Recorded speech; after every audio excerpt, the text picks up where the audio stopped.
Hi everybody, welcome back to the channel. Today we're going to be talking about a moral quandary that comes up in Season 2 of The Walking Dead, where the group captures a young man named Randall, who at first glance appears to just be wandering around the countryside trying to survive like everybody else. But later it's discovered that he belongs to a much larger horde, which is going around marauding, stealing, rampaging, killing anyone that gets in their way and taking anything of value that they have, kidnapping women, the whole thing. And the group gets into a discussion about executing this guy. This horde is nearby. If they let him go, he's going to run straight back to his people and tell them where the group is hiding. This is a small group that's poorly armed. They're not going to be able to defend themselves. And they have to decide what to do with Randall. And they decide that they're going to execute him. And one of the characters, Dale, argues that if we kill this guy, we're no better than the people that we fear. That everything that we knew and everything that we were before the zombies took over will be gone, that we'll be living in a world of survival of the fittest, and it's not a world that I want to live in, and I'm not going to be party to executing this young man. So that's the moral quandary that we're going to discuss.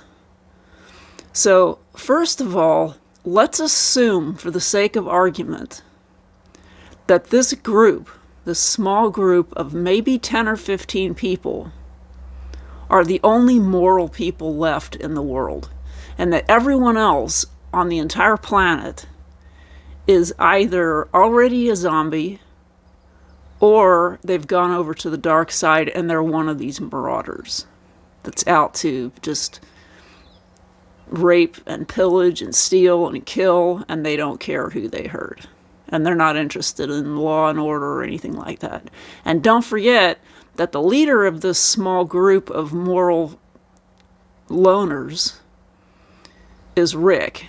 And he's a sheriff, he's a lawman, and he's supposedly holding down law and order on behalf of whoever is left alive in the country. And that whatever he does is supposed to be on the side of law and order, even though the country's completely broken down. And it's everyone is a law unto themselves. So that's the moral quandary that this group faces. So let's assume, for the sake of argument, that this group is the only group left that even cares about doing the right thing. And nobody else does. And if this group goes down, if these few people turn away from doing what is right, then right and wrong is all gone, and the world is completely screwed. And they have to do the right thing just to keep the whole world from completely falling apart. And from law and order and good and those things completely vanishing off the map and disappearing entirely. So, if you think about it, this group would be responsible for everything the court system, the criminal justice system, and the government was responsible for before the zombie apocalypse. So, at the moment, our society has courts, we have law enforcement, we have the government making these decisions for us. And one of the government's key functions, one of the criminal justice system's key functions, is to penalize and deliver consequences to lawbreakers and to stop them from doing it again to somebody else. That is the That's the whole purpose of the criminal justice system. And if this group really is going to set itself on a moral pedestal and say that we are now responsible for holding down the moral foundation for the entire human race, then that is our function as well. We would be responsible for that. We would be responsible for delivering justice to lawbreakers, giving them the consequences of their actions, and making sure that they don't go out and do exactly the same thing to somebody else. Which is what Randall would have done if they had just let him go. Not only that, but he and his group, his people, would have come back and done it to that exact group. And he admitted that he was part of this horde, even though that admission was given under torture. He never tried to deny it. In fact, he tried to swing Daryl Dixon to his side. And he tried to convince Daryl to turn his back on the group and join this horde. And Randall promised him some of these women if he helped. So Randall wasn't trying to deny it.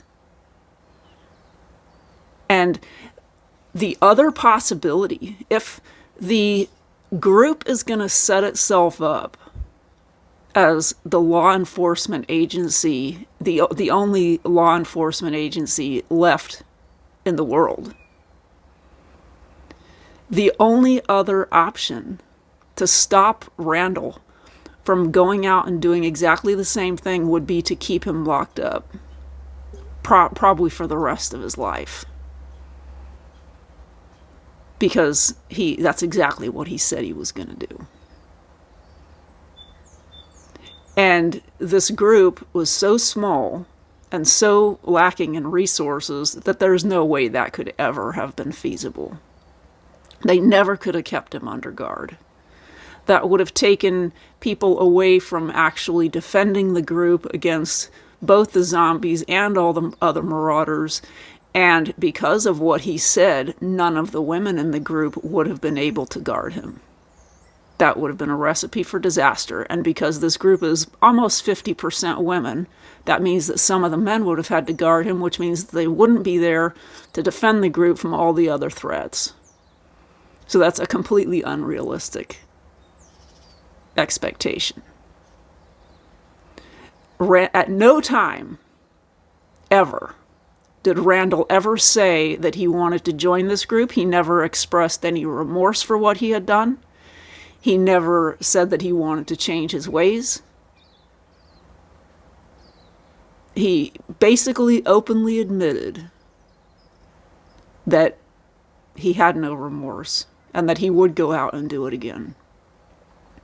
So whatever your opinion of the death penalty is,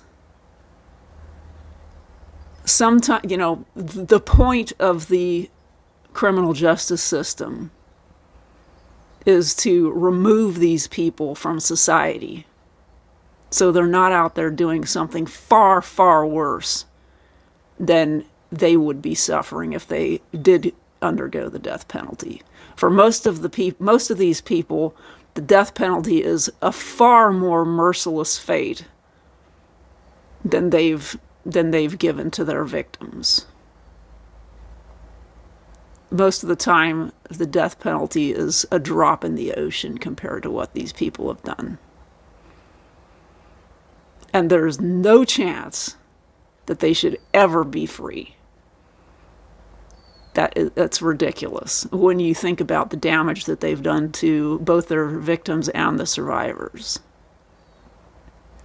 And if we're going to set ourselves up and say that we have to do the right thing, we have to do the moral thing, otherwise we're lost, then having some kind of law enforcement, some kind of consequences, some kind of justice means removing these people from society. That means removing them from their ability to do it again.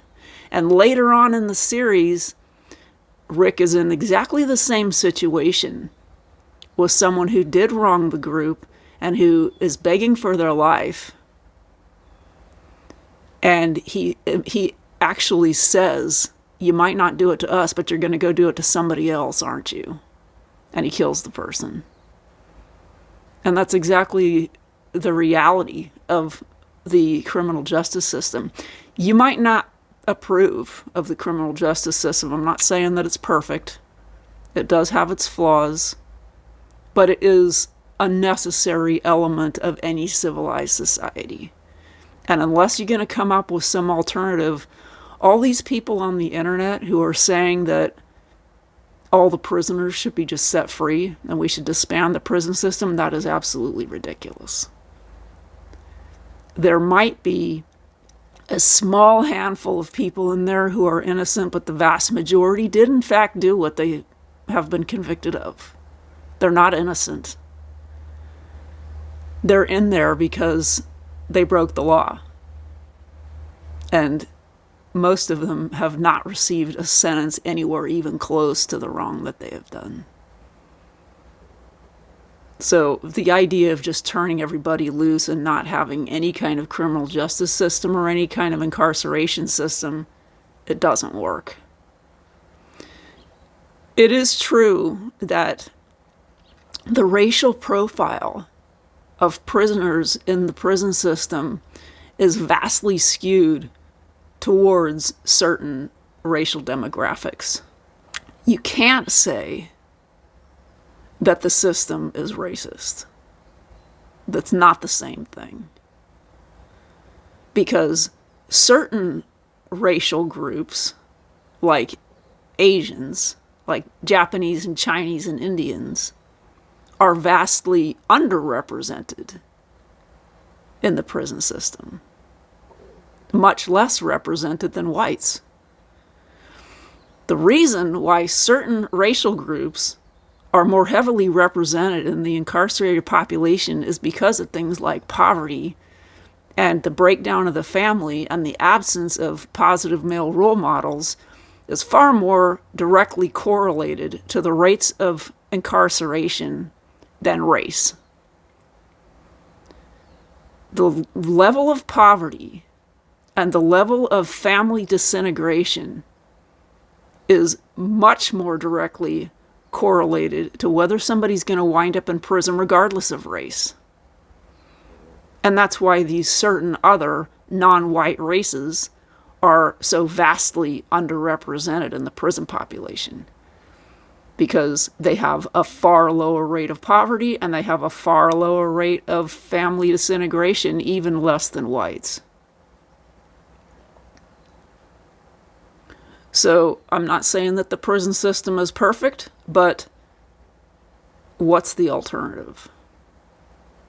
Letting people run free is not an alternative. It only encourages criminal activity. And we've seen that in recent years where people have tried to be more lenient with, prison sentences, and criminality just skyrockets. It just doesn't work. One of the main functions of a civilized society is to curtail criminal activity and to penalize lawbreakers and to get justice and deliver consequences on behalf of the victims.